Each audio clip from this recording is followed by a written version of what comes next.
ang iya pagkabana. What is the power of resurrection? Ito naman po ang angel na nasa gali. He is not here for he is risen. Wami na yan ni kay nabanhaw na yan. Ito po ang mensahe ko ini po nga lain nga ay kita. He is not here for he is risen. Ito po ay yung revelation nga nagbantad ang bugos ng kalibutan.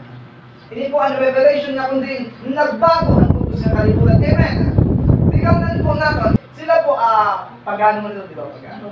Sila mga sila. Naniniwala sila nakala tuwing si Kristo na mamatay. Hindi naniniwala. But sa atin po, it is a big wrong. Amen. Mali yun, mali. Kasi si Jesus minsan lang namatay at pagkatapos ay nabuhay. Si Jesus, wala na po yung cross ang Kalbaryo. Ato na yung trono na kaluklok ha Ama. Hatuhan Ama. Amen.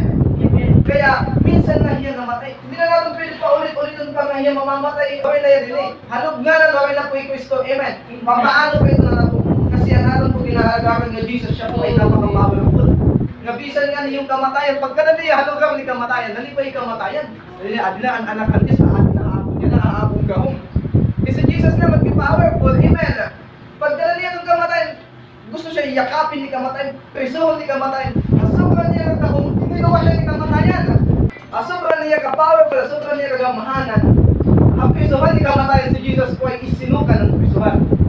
Tumagpuhan niya sobrang ang tapakaldara. Ini po nga power of resurrection at iya kahong ang pagkabanhaw.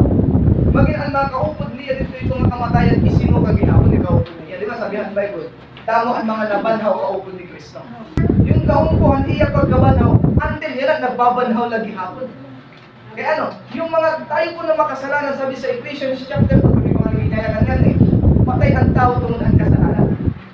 Pero pag ang tao gumaling nga ni Kristo sa mga kamiyadaya buhay na wala kang gan. Amen, amen, amen. Yan na, hindi nga power of resurrection, palahin lagi hapon yan nga nagbabanhaw, yan ang nakapanahon. Amen. Nga, ang power of resurrection, adlaw-adlaw natin nararanasan ng mga nakalimus. Hindi na pag Sunday, hindi na pag may Bible study, amen. Kundi adlaw-adlaw natin nararanasan. Constant po yun. Amen! Do you believe?